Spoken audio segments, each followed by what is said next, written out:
Guess who's back? Yes, I'm back. Your favorite TikToker, your favorite content creator. We back with another great episode, another banger. Today we're gonna be talking a little bit of NFL. We're gonna talk about NBA. We're gonna talk about all the goodness that's been happening in NBA, from the scoring, Lloyd marketing, scoring 50, NBA ban scandals, the Wemby glaze, and how it has to stop because it's getting nasty out of control at this point. We talking about all that. But let's get down to business, talk about this NBA ban scandal. As a former sports bettor, you have props, you got the over, you got the under. Donovan Mitchell last night against the Celtics had 15 points in the first half. You know what he did in the second half, ladies and gentlemen? Houdini. Poof, pow, disappeared. The man purposely missed 2 free throws. You can't convince me he did. I don't understand how your line was at, I believe it's at, 30 and a half. Hold on, let me see where it was at. His line. His line was at. Let me see what his line was at, ladies and gentlemen. Give me 1 second. You gotta look for things, man. I feel like an old man. So his line was at.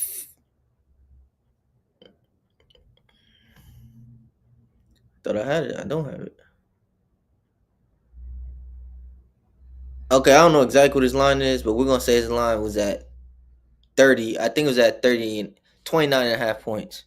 30 points, I think his line was at. I don't know off the top of my head. Y'all might want to fact check me on that. But he was cooking. It's no way you score 15 points in the first half and disappear in the second half. There's no way you just decide in the second half go 0 for 4 shooting, 0 for 2 for free throws that you missed on purpose. You ain't slick. I know you missed them. I know you missed them on purpose. And then you're playing the Celtics, who's without one of their best players and Jason Tatum, a team that is hurt. And you did that. And the day before that, James Harden, my brother, your line was at 20 and a half. You mean tell me you couldn't get one more point? You had 20 in the first half. You couldn't even try to flop your way to the free throw line, attempt to shoot the ball. You couldn't act like you care about your job, good brother. I know the Parlay Mafia during that halftime had talks with y'all. I don't know what they told y'all. Because the way this gambling is and these scandals coming out and the way NBA TV is still playing them DraftKings commercials, all them gambling commercials, nasty work. It's insane nasty work. Tim Donahue, we all knew it was going down. He already told y'all he used to throw games for the Mafia. So I don't know what Adam Silver, this gambling ring he got going on, but there's too much money on the table. There's too much money being exposed right now. So Vegas never loses. They're going to find a way to get that money. We having scandals left and right. There's no way James Harden had 20 points in the first half. His line was at 20 and a half. You mean tell me he didn't even want to score in that second half? Even attempt to score? The man had 0 points over 3 shooting in the second half. He took 3 shots the whole game. You had 20 points in the first half. You were cooking. Now, let's say you shot like 10 shots. I will understand. You didn't attempt to shoot anything. You decided, did you check out? What did the Parlay Mafia have on you, good brother? What do they have on you for you to throw the game like the way you just did? You were basically point shaving. They must have told you something that you just never heard before.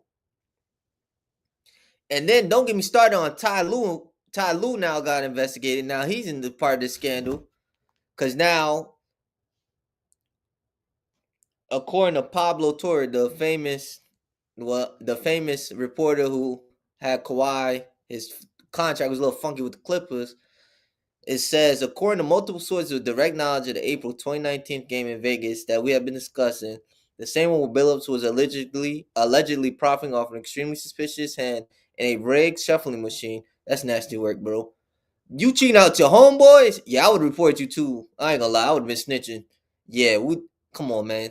You out here taking me out my money, conning me out my hard-earned bread? Yeah, you crazy. Another face card in attendance was current Los Angeles Clippers head coach Ty Lue. At the time, Lue was the assistant coach for the Clippers. Now sources say that Lue did not play in the same table as Chauncey Billups, the man he recently called his best friend, the same man who Lue would go on to hire as a Clippers assistant in 2020, once he landed his head coaching job. But there's an open secret about the NBA. Ty Lue lives in Vegas during the offseason. He also loves poker. He's often seen what many insiders consider the nexus of the NBA poker world, the Era High Limit Bar, often alongside another retired NBA player, Damian Jones. The NBA has a betting scandal going wrong. Players are getting pulled left and right. KG just got cleared. They say he was there, but he didn't participate in anything. It's getting nasty. This NBA gambling, it's out of control at this point. I mean, excuse me. Adam Silver is getting caused before Congress. It's just a lot going on. NBA is getting called before Congress. You got players. Gilbert Arenas was snitching. He told on everybody. I don't care what nobody said. He told on everybody. I respect him. I would do the same thing. I ain't gonna lie to you. I would have told on everybody too. But this scandal is so out of control that it's changing the sports betting world forever. I think DraftKings need to refund me and my money. FanDuel, all of them sports betting books need to refund my money. Because at this point, NBA players are purposely throwing lines. And they talking about we shouldn't bet on them. It's your job. You have a job, right? Your job is to get over 20.5 points because that's what your line says. That's what I expect you to do. Do players have bad games? Yes, I understand that. But on a random Tuesday night against a bottom 10 defense, you decide you just don't want to show up and do your job. Listen, you want to switch shoes? Because I gladly switch shoes. You want to work my 9 to 5 and I just go hoop? Because we could switch. How about you work a 9 to 5 and we do over under for how many hours you can endure of doing hard labor? How about we do that? How about we reverse the roles? Let's say you were sports gambling and you gambled on a player and he didn't do what you expect him to do. He just went under his prop just because. Like I said, it's too much money on the board. Vegas has to rig these sports. I don't know why the NBA keeps getting caught. You don't hear nothing about the NFL, even though the NFL has very suspect things going on. You don't hear nothing about MLB. You definitely don't hear nothing against the NHL. You barely hear anything about soccer. So why is it the NBA? Is this a deeper conspiracy than we think it is? Is it going deeper than what we think it is and what's going on in the world? Because for some reason, it's just strictly NBA. The NBA is getting caught with all these gambling scandals. Nobody else is getting caught. No other major sport. It's strictly NBA. Yes, MLB, Showtime Ohani, that the Japanese brother, Show Me the Money. Yeah, his manager got caught up in some sports gambling thing, but that's all you heard about. That got swept underneath the rug. That's neither here nor there. But now you getting the attention of Congress. You have a congressional hearing now. Ooh, we good, brother. Scary hours, man. What you gonna do? When are we gonna get refunds? I need a rebate check for all the money I lost. Somebody gotta give me my money back. Y'all are a conglomerate. Run me my checks, man. All the dollars I lost, my hard-earned money, somebody better give me my money back. As a matter of fact, I want interest too, since you got people out here just throwing the sport just because they don't feel like it. They're having a bad day or whatever. You have a job. Do your job, good brother. It ain't that hard. Enough about that. We're going to transition to Wemby and how people are glazing him, and he shouldn't be glazed. Pause. I don't know why y'all sit here and act like y'all haven't seen Wemby before on the court. Like, we haven't seen similar archetypes to Wemby. Like, we don't have a Chet running around the league. Like, we didn't have a Like we haven't seen a KD run around the league. Like there wasn't a Ralph Sampson that was running around the league. Like there wasn't a Bobo. Y'all just forgot about Bobo. Does he not exist? Now I'm not saying they're the same player. I'm talking about similar archetypes. We're talking about players that are 6'10" and taller, who can handle the ball, who can shoot, who can score. We've seen this archetype before. And y'all putting Wemby in the conversation, the best player in the world? What did he accomplish to be best player in the world? You haven't seen the man in the playoff setting. The man hasn't won an MVP. He hasn't won a depoy. He doesn't have an All NBA first team. He does have a defensive first team, I believe. So what has he done to be in these conversations? What has he done to be better than a Giannis? Be better than Shea? Be better than a Luka? Be better than Jokic? What has he done to even be better than Jason Tatum? Like I just need to know what has he done for him to be in these conversations of best player in the world. Are we sure that he is a top 5 player in the NBA? I don't even know if he's top 10. I don't can't even say if he's definitely better than AD, to be honest with y'all. So we really have to think about this. When you're in this tier 1 conversation of a top 10 player, top 5, top 10 player, you have a resume. It's an extensive resume normally, right? The only time these players have playoff success, we see them in the playoffs. We see them perform. They're one of the best offensive players, best defensive players. They've been in MVP conversations or won an MVP, depoy conversations or won a depoy. We need to slow down with Wemby. That's all I'm saying. We need to slow down. I need him to be consistent. I need a consistent of him being the player that y'all think he is. I need consistency. I need 3+ years of him doing this at a high and elite level. Because I don't even know if he's better than Kevin Durant. I'm going to be nasty. I don't know if he's better than him, the LeBrons. I don't know. I will have to make a list. But to say he's the best player in the world, how we just leapfrog him in front of all these people?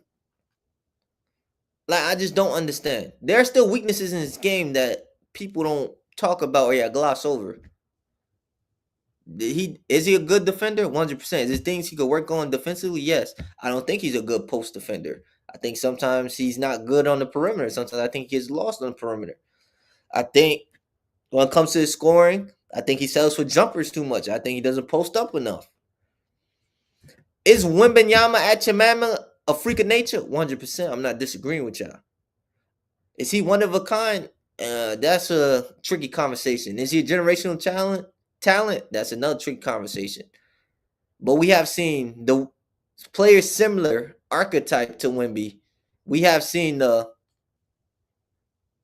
Kevin Durant's, the Chet Holmgrens, the Ralph Sampsons. We have seen the Bobos of the world.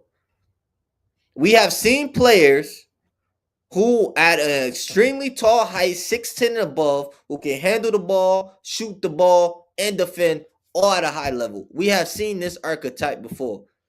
So we're not going to sit and act like Victor Wembanyama Achimama is like the first time you ever seen this in your generation in life of basketball. We're going to act like we ain't never seen a Wilt Chamberlain, even though a lot of y'all don't think he exists. He still graced the basketball court. Victor is on a good trajectory. I think he's on a good team, good organization. The Spurs, one of the best developing teams in basketball, one of the best teams to be a part of. You're following the footsteps of two of the greatest bigs to ever play the game. You got Tim Duncan, Dave Robinson. You even had Kawhi's not a great big, but he's a great player for the Spurs. The Tony Parker, the Ginobilis. You got Greg Popovich, one of the greatest coaches we ever seen. I believe is the greatest coach of all time. You're in a great organization. I just had to see more consistency. And then what we also know, as history shows us, players of his height, they don't stay healthy. They have very bad knees and backs. The Yao Mings of the world, the Dwight Howards of the world, the Shaquille O'Neals of the world. Your body's not made to be that tall. And when you're talking about someone who's 7'6", 7'7", we don't know how his body's going to be, if his body's going to hold up. We just don't know. All we can go off is past history, and past history shows us that when players are that tall, their bodies start to break down. They have knee problems, foot problems, back problems. Hopefully, the brother could stay healthy for his NBA career. I'm not against it. I don't want the brother to get injured. But I'm just saying, from past history, we know that Victor Wembanyama, when you're that tall, over 7'1", 7'2", you have physical problems and limitations. Your foot, your back, uh, your back, and your knees. Because you got all that weight, your bones are elongated, and you put a lot of stress on them. I want to see Victor in a playoff setting. I want to see how he looks in the playoffs. Because if he has this great regular season, but then he's mid in the playoffs, there's a lot of conversations we're going to have, a lot of uncomfortable conversations we're going to have. Because you know the playoffs is where you make your mark. We don't care how good you are in the regular season, i.e. James Harden. We want to see what you do in the playoffs. Are you a playoff riser? When you in the playoffs, are you bigger than the moment? Are you doing what you need to do? Are you playing at a outer body experience? Are you playing at a higher level than what you was playing in the regular season? I want to see what Victor looks like in a setting when you're being schemed upon, where the scheme is strictly against you day in and day out. You're getting different looks defensively, different looks offensively. You know, the regular season is whatever. You understand what I'm saying? It just is what it is. Y'all feel me, right? Most coaches don't have time to scout you. It's a light scouting report. You're just trying to make it to the playoffs. But in the playoffs, you know you have time. We watching hours among hours of film on you. We're looking at your strengths. We're looking at your weaknesses. Does he like to go left? Does he like his left hand? Does he like pull-up shots? How can we get him uncomfortable? How can we get out of rhythm?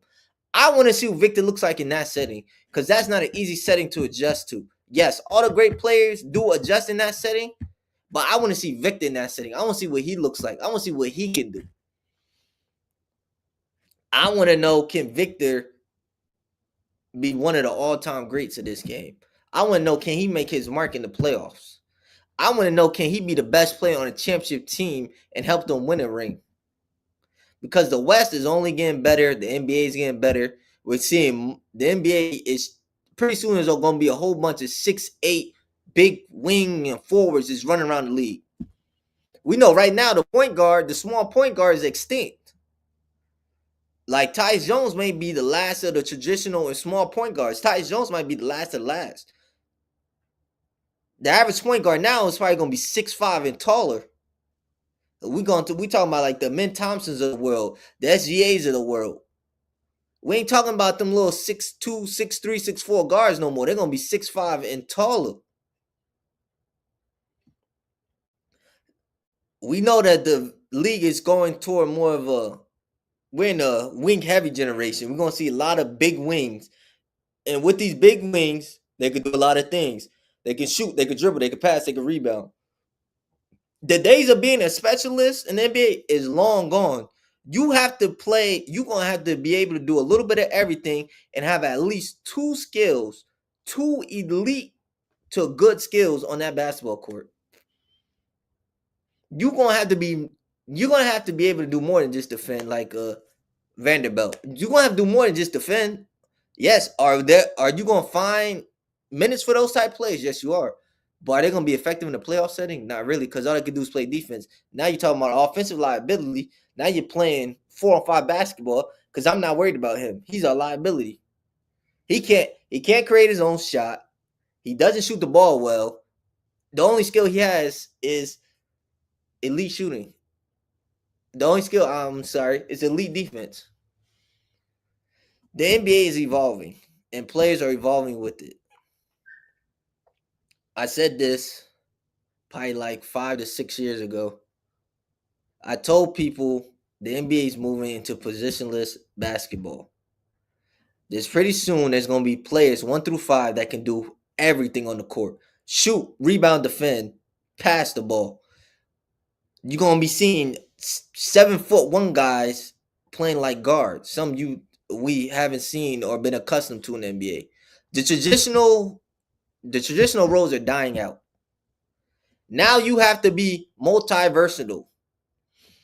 On a basketball court, you gonna have to be able to do everything on the court to at least a good to elite level. Players are gonna have to. Players don't have time to develop like they used to back in the day. There's no more if you could sit on the bench for a year or two, we're gonna give you 3 to 4 years. That's done. If you can't produce in your first 2 years, I'm looking to move you and trade you. I don't have time to wait. I don't have time for projects. The sports world is no longer, the sports world now wants you to be ready. There's no more grace anymore. Them days are long gone. They want you to come on the court, be who you are, and produce. And I don't think college basketball is not doing its best job at developing these players. I think they are hindering them to a certain extent. I think the best skill a player can have, some of y'all might disagree or say this is not skill, but your IQ.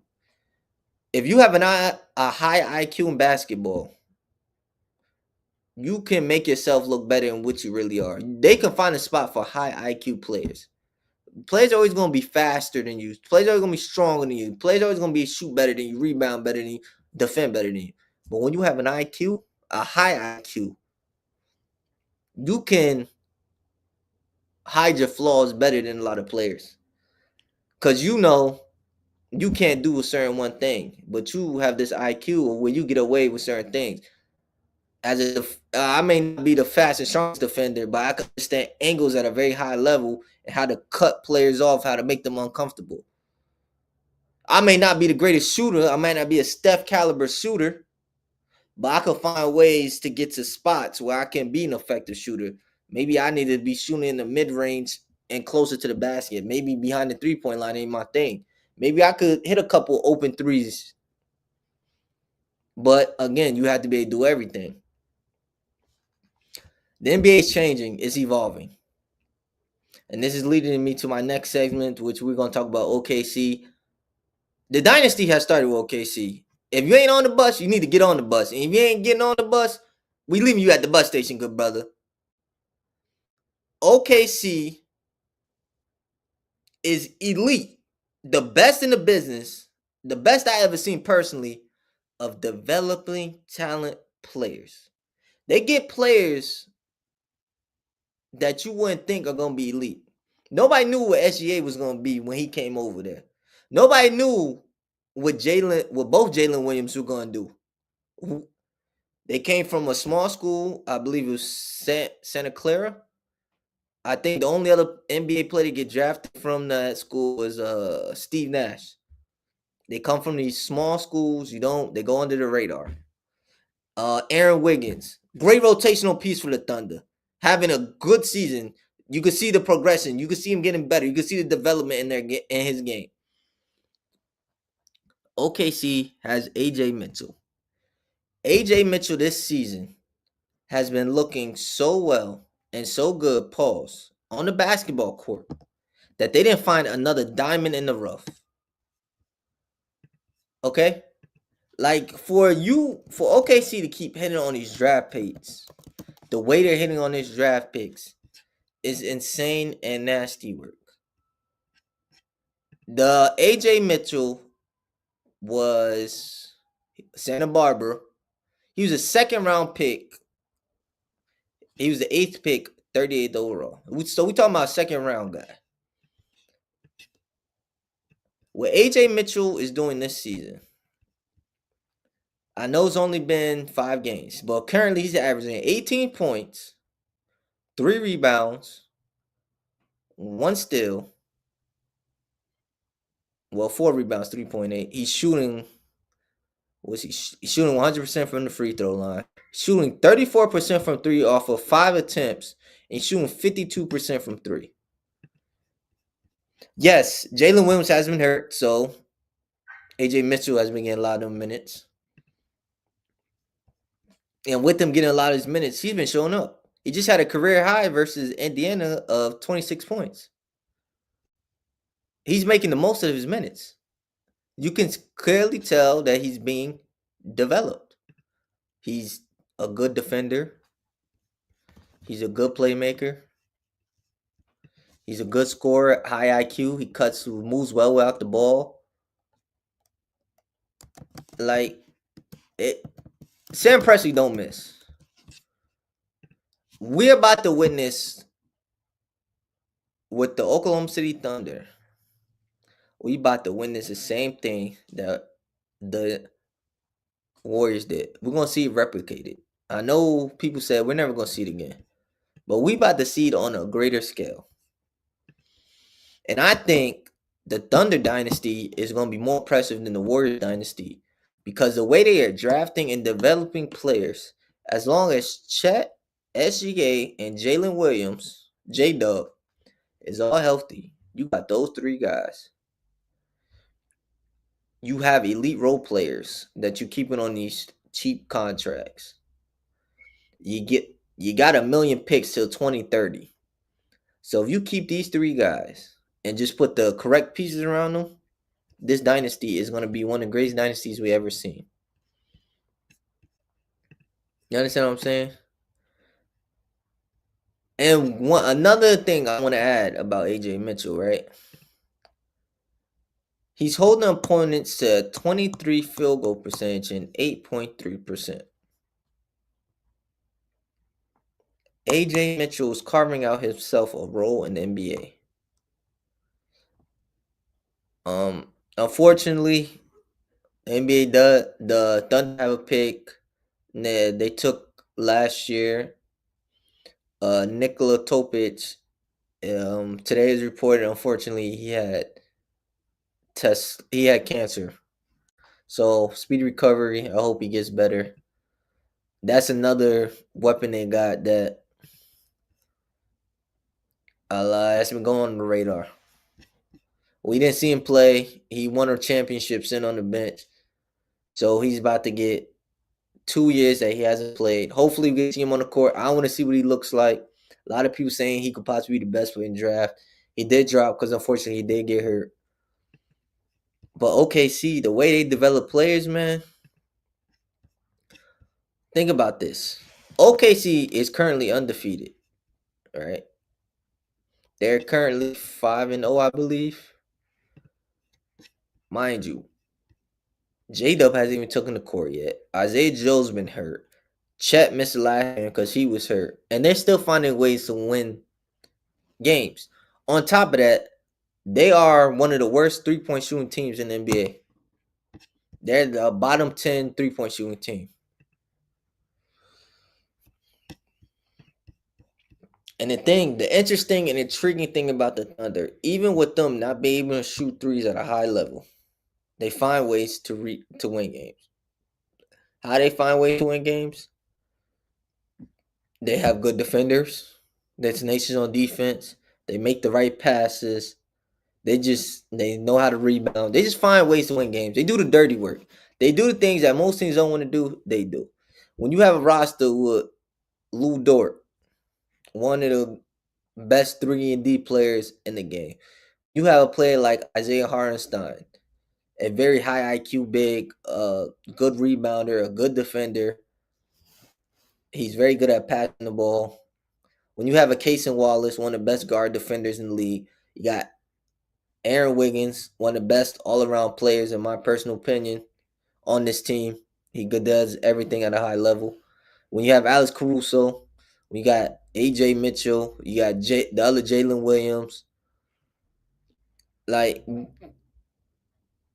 when you have, not Usman Dang, Schobert, who unfortunately got hurt this season, who's going to be a very good rim protector for the Thunder. Very good. This team, the way Sam Presti sees talent is insane. I don't know how he does it. I don't know how this organization does it. Because the boy can't miss. He delivered a championship to OKC. Made them one of the best teams in the NBA. Made them historically one of the greatest defensive teams, if not the best defensive team we have ever seen. Just by his way to eye talent. AJ Mitchell has been playing so well. Isaiah Joe is now expendable on the team. Because everything Isaiah Joe can do, AJ Mitchell can do. He can, and he's a better overall player. So we know that league shooting is at a premium. So we also know that Isaiah Joe, we could possibly get a first rounder for you if we decide to trade you. We could get something of value from trading you off.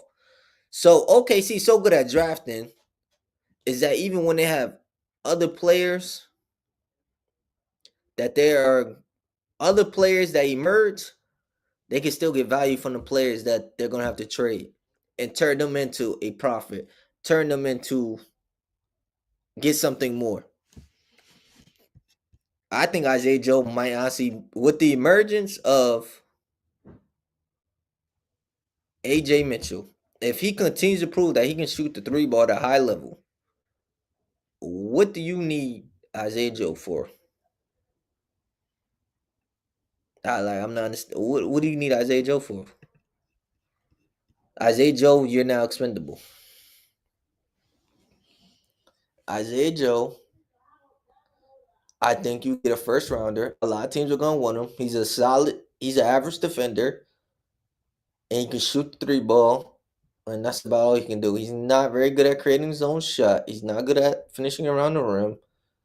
He's a decent passer, but his best attribute is knocking down the three ball. And OKC still being one of the worst 3-point shooting teams and still being able to win games is a testament to how good this team is. I personally had them going back to back.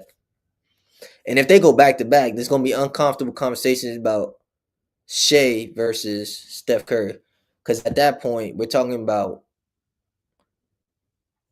a player, Shea's run 24-25 season.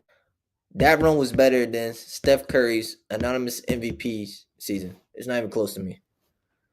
Now we're talking about two players, both definitively have a championship, as the best players. They only have two. Because remember, Steph had KD. That was a 1A, 1B thing. It wasn't definitively who's the best player. It was a 1A, 1B thing. But I could say that Shea, if he wins, now, if we look at their resumes, Shea is very Michael Jordan-esque. He had a very Michael Jordan-esque season. You talking about a player who won MVP, scoring title, Western Conference MVP, Finals MVP on the same year. Only Michael Jordan and Shaq, and I think it was another player. I could be wrong. I don't remember who the other player is. But I know for sure MJ and Shaq did it. No other player in NBA history did it. Shea is leading. Shea's being the best shot creator on his team, the best constant, the most consistent offensive player on his team. And then when we talk about Shea versus Luka, yeah, I'm gonna tell y'all what y'all don't want to hear. Y'all probably gonna disagree. Shea is better than Luka. As big as y'all want this offensive gap to be, it ain't that large at all. It ain't even close to large. I ain't gonna even lie to you. It's on I would say Luka is a better playmaker. I'm not mad at that. But when it comes to scoring, there's an argument that Shea's a better scorer than Luka. We talking about a guy who'll give you 30 in sleep without really trying on the elite efficiency that is very Michael Jordan-esque. Then the defense is a wash. 100% SEA. Like, that's not a conversation. So the defense is washed. The offense is closer than what y'all might want it to be. So how's Luka better? It is proven that you can win a championship with SEA as your best player. That's proven. I don't know if you can win a championship with Luka as your best player. I'm still trying to figure that out. Because I don't know what the perfect team around Luka looks like. He had one. You could say the Dallas Mavericks. You could give him one other shot, create a whole bunch of defenders. And what happened? He looked bad in that finals. Him and Kyrie both played bad. So are we really sure? Are you really sure that you can build a championship team around Luka Doncic? We don't know. Until it happens, the answer is no. SGA, we know.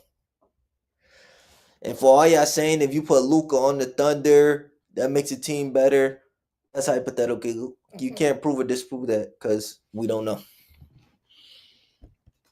A team that has been very disappointed, that has me disappointed, I was very high on, that I'm not understanding why they so mucho caliente basura, is the Orlando Magic. I don't know what the Orlando Magic got going on this season, but for them to be 1-4, yeah, 1-4 is nasty. They lost to Detroit. They lost to Philly. Philly might have the best backcourt in the NBA with Tyrese Maxey and VJ Edgecombe. The way they playing this season, they are playing out of their minds. They playing like they ain't got nothing to lose and everything to gain. You lost to Chicago. You lost to the Hawks. The only team you beat was Miami, and you barely beat them on opening day. And then this team is so bad defensively. Their defense is bad. And I think one of the reasons, actually, I don't even think this is a fact because you look on the on-off numbers, which, hold on, let me see if I can find the on-off numbers for this, man.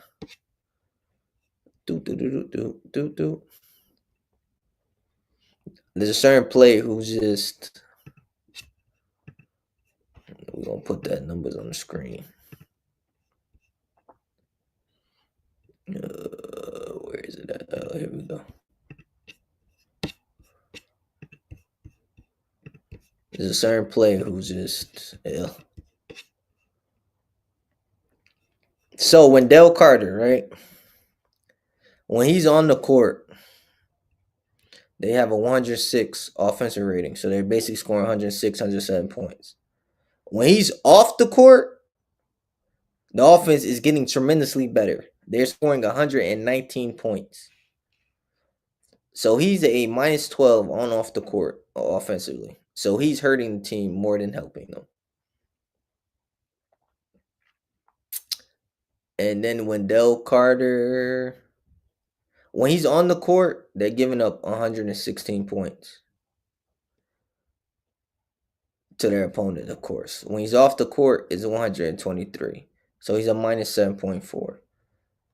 So defensively, I mean, when I'm on the court, you're giving up more points.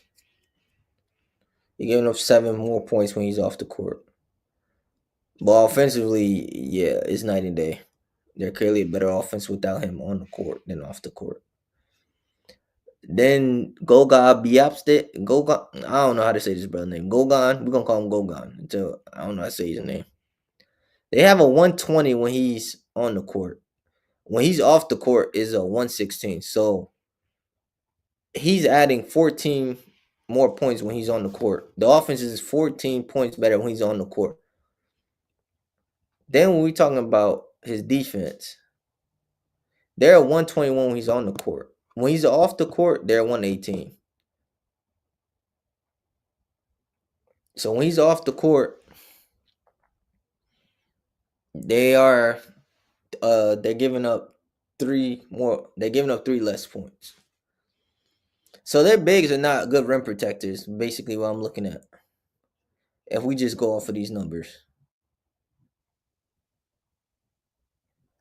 Like Gogan, he's 121 off on the court. So Gorgon, when he's on the court, they give it 121. When he's off, they give it 118. So they're giving up less points when he's off the court. So they're better with him defensively off the court. He's a plus 3.0 versus Wendell Carter, who's a minus 7.4. So they have a big man problem. I think that's their biggest problem right now. I think they need to upgrade at the center position. Wendell's not it. Gorgon, I think, is a little better. Goga Bedops, I don't know how to say that brother's name. I ain't gonna try to lie to you. I feel like they're better. Excuse me. I feel like they're better. So his on off is plus 11. Wendell Carter is minus 5.3. So basically, Wendell's hurting the offense. I don't even know why he's still starting. Their defense has been bad. Very, very bad. Their rim protection has been bad. I thought adding Desmond Bain, they would be better. They should be better. But right now, they're not looking too good at all. A team that I'm surprised by is no other than the Miami Heat.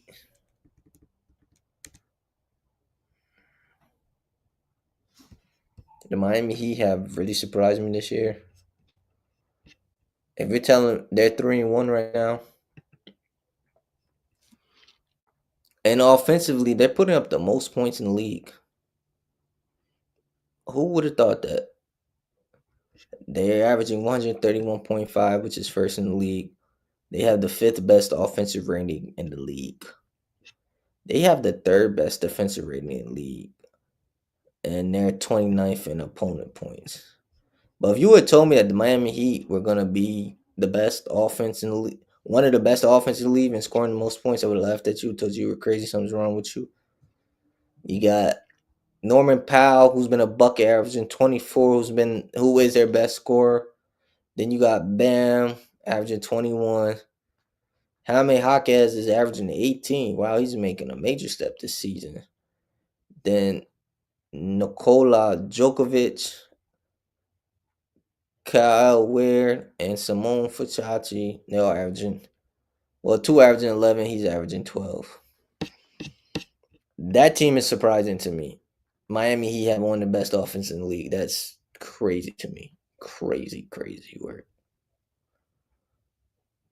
And then who told Lauri Markkanen that he could just randomly score 50 points? Who told him that was acceptable?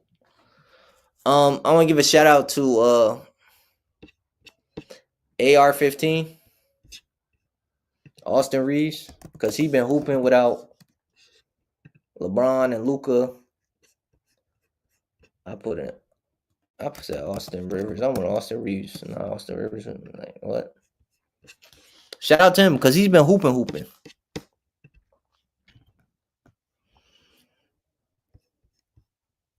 If y'all missed it, versus Minnesota, he dropped 28 with 16 and hit the dagger over Rudy Gobert.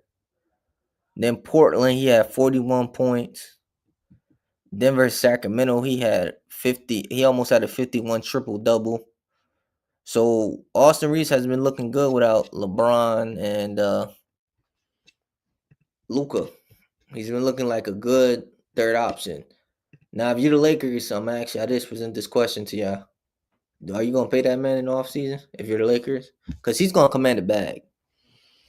And his bag is gonna be he's gonna be looking for it there at least 20 plus million a year. He wants a bag similar to what Trey Murphy's getting.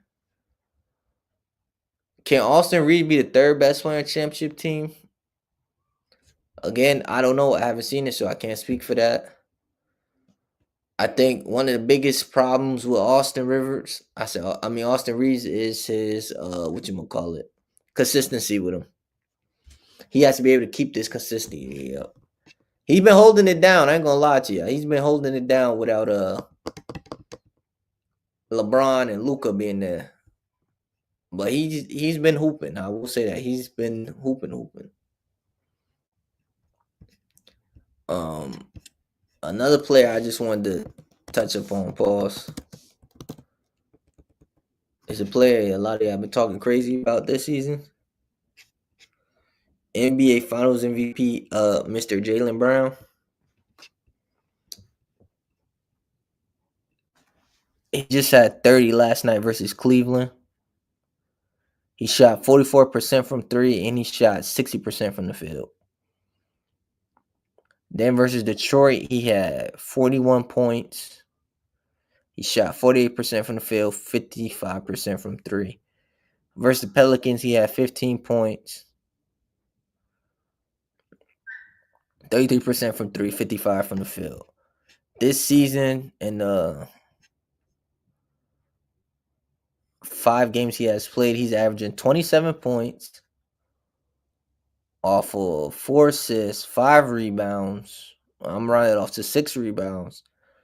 Shooting, what is he shooting? Shooting 46% from 3 and 52% from the field.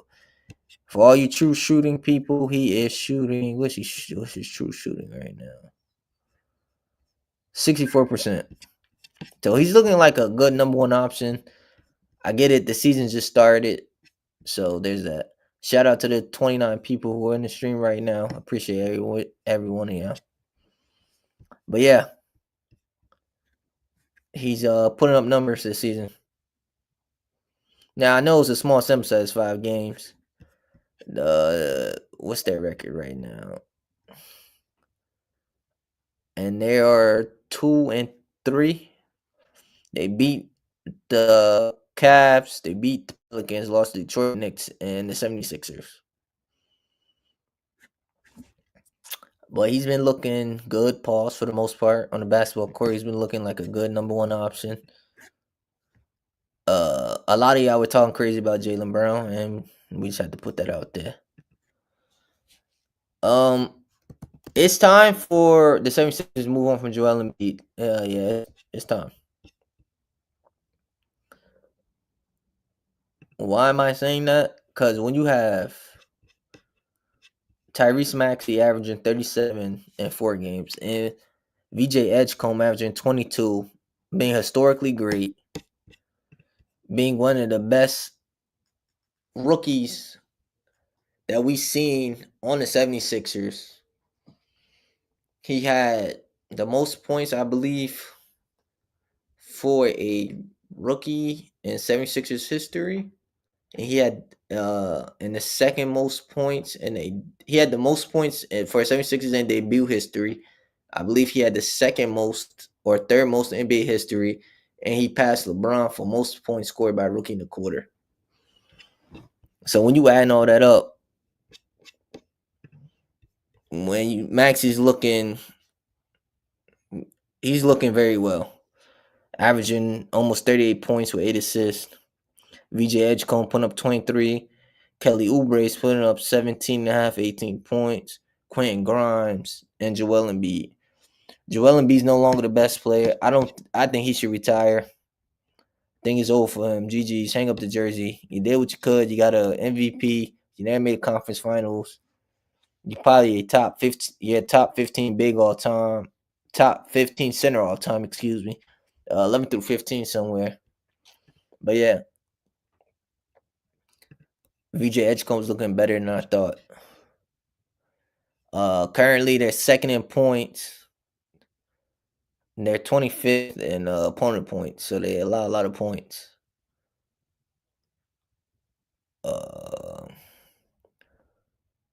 Offensive rating, they're third. Defensive rating, they're 26. They're kind of poo-poo. Cooper Flag. And we're going to talk about Cooper Flag real quick. This Dallas team does not look good at all. They've been very underwhelming this season. I personally thought they're going to be one of the best teams in the West, and it's not looking like that. AD, oh my goodness, AD. Last night against the Pacers, the Mavs did pull out that win. But if you watch the game, you saw he was holding his Achilles, and it didn't look too good. Cooper Flag looks like a rookie. He's basically struggling in this role. They basically want him to play point guard. Jason Kidd always want to experiment with this crap. He did the same thing with Giannis. I don't understand the experimenting and what he's doing. Why is he doing it? I think he just needs to let Cooper Flag play his natural position of forward and just let him play basketball. Cooper Flag is a very big wing. I think he's still learning the game. Obviously, he's a rookie. One of the problems with Dallas is that offense is just, oh my goodness, that offense is hard to watch at times. D'Lo is D'Lo. You don't know what you're gonna get from him from any given day. You don't know. I said with D'Lo, one game he'll give you 20. Next game he's struggling to give you 5 points. That's D'Lo for you. They've been hurt. Derek Lively, unfortunately, is hurt. What's that other big name? Why am I blanking on another big name? Not PJ Washington. Dal Gafford, he's hurt. Kyrie's obviously hurt. They're dealing with injuries. I don't. The West is looking very funky for right now. It's like you have OKC looks good, Denver looks good, Clippers look not the Clippers, the Lakers look good, Warriors look good, and then there's everybody else. Uh, the Kings, I don't know what they got going on over there. I don't know why they thought Zach LaVine, DeMar DeRozan, and Sabonis would be a good fit together. I don't know who told them that. Dennis Schroeder looks awful over there, and then the starting lineup is bad. Keon Ellis looks like he doesn't fit in that offense at all. My man Russ looks like Russ. Shout out to Russ. Shout out to all you haters too, because y'all told me he didn't deserve in the league. He doesn't need no PT. They look the best when Russ is on the court. It is what it is. I don't know what to tell you. The Spurs look good. That's another team that looks good. Now the Spurs are going to run into a very interesting problem here. So you have Darren Fox, Dylan Harper, and their other guard, who I cannot think of. I can't think of the other guard's name. So you got Dylan Harper there, De'Aaron Fox is there, and the other guard I am thinking of is no other than Stephon Castle. So you got Stephon Castle, Dylan Harper, and De'Aaron Fox. So this is the dilemma they're about to run into. You got 3 guards. 3 point guards at that. They're honestly all 3 of them are point guards. Now, what you have in De'Aaron Fox, Stephen Castle, and Dylan Harper, right? If Dylan Harper continues on the trajectory he's let's just say he becomes a star in the next 2 to 3 years. Then let's talk Stephon Castle. When we see what he's doing, he's looking good in his second year. What do you do with De'Aaron Fox? When do you trade De'Aaron Fox? Because you're going to have Dylan Harper and Stephen Castle. You're getting 2 young guards, more explosive guards. 2 guards I think could be clearly better than De'Aaron Fox. When do you trade him? When will he have the most value? Me personally, I thought once you took Dylan Harper, you should have traded away De'Aaron Fox, personally. Because it didn't make sense to have Stephon Castle, Dylan Harper, and De'Aaron Fox. Dylan Harper looks like he might be better than Fox within next year. Stephon Castle looks like he might be on the same caliber of a De'Aaron Fox. He might be better than him in 2 years. So now what do you do with De'Aaron Fox? I think those 2 players fit around Wemby better and complement his game better than De'Aaron Fox. And then they're way younger. How old is De'Aaron Fox?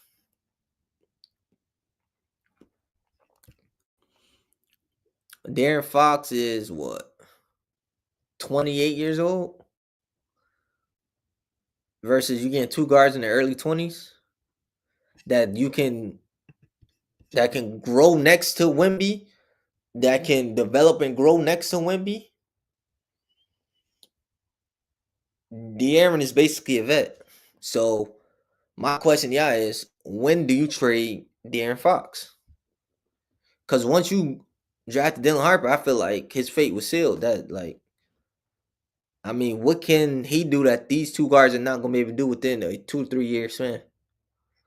I'm genuinely asking, I think these players can be offensively better than De'Aaron Fox. They're definitely going to be better defensively. I don't know who we think De'Aaron Fox is. I mean, he's good and all, but I don't think he's a good fit for that team and what they're trying to do in the direction they're going in. I think he's holding them back to a certain extent. Me personally, once I drafted Dylan Harper, I would have traded De'Aaron Fox. Said, hey, let's get some more draft capital.